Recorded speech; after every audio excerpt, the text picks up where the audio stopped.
Iya, sebentar. Arya segera membuka pintu saat mendengar ada yang mengetuk dari luar. Om? Om mau apa? Tanya Arya saat orang yang mengetuk pintu adalah Erpan. Erpan tidak menjawab. Dirinya malah mendorong tubuh kecil Arya untuk kembali masuk ke dalam kamar dan menutupnya saat ia juga sudah masuk. Saya mau kamu tolak permintaan mama. Ucap Erpan to the point. Arya mengangguk lalu berkata, udah pasti bakal gue tolak kali. Mana mau gue nikah sama om. Bener, awas aja kalau kamu gak nolak. Saya pastiin kamu bakal menderita jadi istri saya. Oh iya, satu lagi. Jangan panggil saya dengan sebutan om. Umur saya masih 25 tahun. Tekan Erpan sembari mengepung tubuh Arya ke tembok. Om Erpan. Arya bukannya takut, malah meledek Erpan. Oh, nantangin ya? Mau saya cium ya? Kesal Erpan karena diejek oleh bocah di hadapannya ini. Erpan sekuat tenaga sampai akhirnya ia bisa lepas. Nggak minat. Udah sana om keluar. Saya nggak bakalan mau juga kalau disuruh nikah sama om. Erpan memundurkan langkahnya. Saya pegang ucapan kamu itu. Erpan menunjuk Arya kemudian keluar begitu saja dari kamar tamu. Di dalam, Arya terus menggerutu, mengatai, bahkan menyumpahi serapahi Erpan. Siapa juga yang mau nikah? Gue ditinggal nikah lah iya, ujar Arya pada dirinya sendiri. Memang pacarnya memutuskan dia karena harus menikah dengan sahabat Arya sendiri karena sebuah kejadian. Malam hari di mansion keluarga Kendrick. Mbak, tolong panggilin Erpan sama Arya ya. Bilang, suruh makan malam. Salah satu pelayan mengangguk lalu beranjak ke kamar tuan mudanya lalu kamar calon nyonya muda rumah ini. Sudahnya, Cindy mengangguk sembari mengucapkan terima kasih. Pelayan tersebut sudah kembali pada tugasnya di dapur. Sedangkan nyonya, mereka tengah menata makanan di meja makan. Pekerjaan itu memang menjadi favorit nyonya mereka itu. Tidak boleh ada pelayan yang membantunya di meja makan. Karena menurut Cindy ini adalah tugasnya dan dia selalu senang melakukannya. Malam, Ma. Sapa Erpan sambil menutup pipi Mama. Tidak lama setelah Erpan, ini Arya yang baru saja sampai juga menyapa Cindy. Malam, Tante. Cindy tersenyum dan membalas sapaan. Malam, sayang. Dari sore tadi, Arya belum diizinkan keluar. Cindy melarangnya dengan alasan akan menindaklanjuti kenakalan mereka. Padahal mereka tidak nakal sama sekali. Adel mana, Ma? Erpan bertanya saat tidak melihat sosok adik cerewetnya itu. Cindy menghela napas mendengar pertanyaan putra sulungnya tersebut. Dari pagi belum pulang tuh. Pas mama telepon bilangnya masih main sama teman-temannya. Gak betah di rumah emang tuh. Erpan hendak berdiri guna mencari adiknya itu sebelum suara dari arah ruang tamu menghentikan aksinya. Melihat di sana adiknya yang masih mengenakan seragam sekolah tengah berjalan dengan angkuh. Kenapa baru pulang? Gak ganti baju dulu lagi? Adele tidak menghiraukan ucapan kakaknya itu. Gadis itu hanya menatap kakaknya sebentar kemudian berjalan menaiki tangga ke arah kamar. Bahkan, Adele tidak sadar musuhnya di sekolah tengah duduk di sebelah mamahnya. Kakak lagi ngomong sama kamu, Del.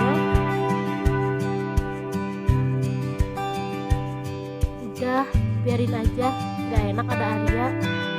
Erpan memang selalu luluh dengan perkataan Cindy. Buktinya sekarang, pria itu sudah duduk kembali.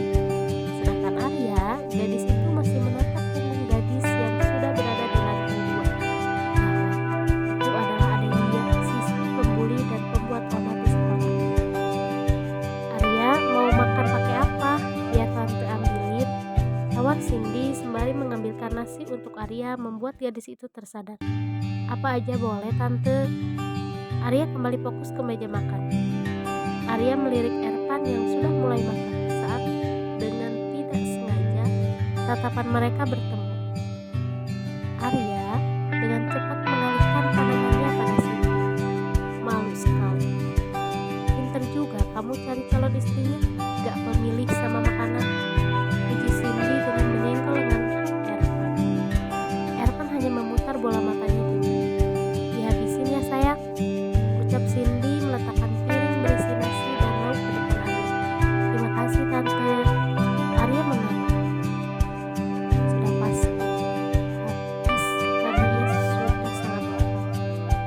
Dari tadi siang belum makan apapun.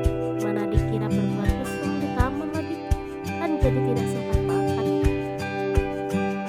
Saat mereka sedang makan, terdengar teriakan dari lantai. Mama, suruh Bibi antar makan malam ke kamar. Ya, sebentar. Cindy balas berteriak kemudian menghentikan makan. Bibi, tolong anterin makan buat Adel ya. Baiknya. Pelayan yang berasa di sana mengangguk dan segera menyiapkan makanan untuk gadis manja itu. Maaf ya Arya, Adel emang gitu sifatnya. Ujar Cindy yang merasa tidak enak dengannya. Arya mengangguk, sembari tersenyum makin. Gak apa-apa tante. Ternyata sifat Adel di rumah dan di sekolah tidak terlalu jauh berbeda. Sama-sama merasa bahwa dirinya adalah ratu dan harus dilayani. Arya heran. Padahal Cindy terlihat sangat baik, walaupun sedikit cerewet. Mungkin saja sifat jelek itu berasal dari papanya. Papa pulang. Suara dari arah pintu depan membuat Cindy berdiri dan berjalan menghampirinya. Arya tebak itu adalah suami tante Cindy. Arya yang mendengar langkah kaki mendekat segera ikut berdiri, berusaha bersikap sopan pada tuan rumah.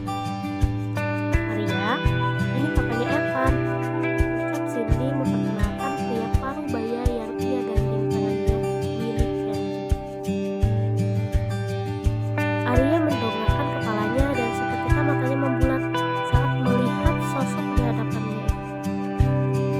Pria itu pun sama. Mereka saling terkejut dan terdiam beberapa saat. Kenapa, Pak? Tanya Cindy saat suaminya itu tidak berkedip mata menatap Arya. Oh enggak, ini siapa, Ma? Yuli berusaha bersikap seolah tidak mengenal Arya. Arya sudah mengepal tangannya menahan amarah yang akan membunuh. Arya benci lelaki di depannya, orang yang sudah membunuh kakaknya 2 tahun lalu. Sebisa mungkin Arya bersikap tenang jadi bunda mudanya. Sifat jelek Arya berasal dari papanya. Ini Arya, calon mantu kita, Pak.